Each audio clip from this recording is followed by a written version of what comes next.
motor mo bro. Ha? Ako ipakita nila unsaon pag reset sa oil change niya. Para kung mga customer ba nga pas lagyo, kamalo na sila mo saan mo reset. Please. Dungag nga knowledge. Ito reset niya, itatak na yung oil change 36,663. Ito na yung oil change niya.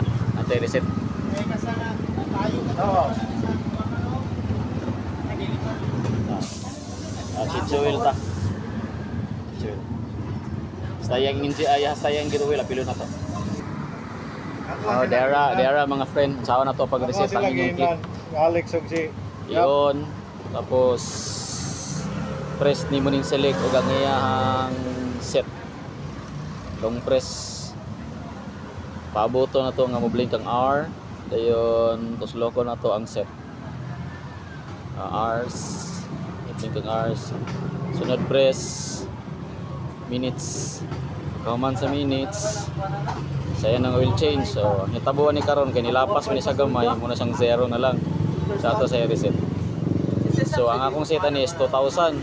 So, mag-plus 2,000 ko para ma-automatic erase ang iyang change oil. 2,000 plus 2,000 equals 4,000. Pero ang iyang daganon ani is 2,000 kilometers na gyapon.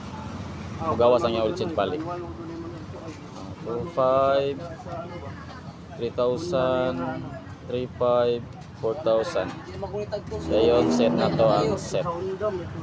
Okay, automatic no delete na yung oil change.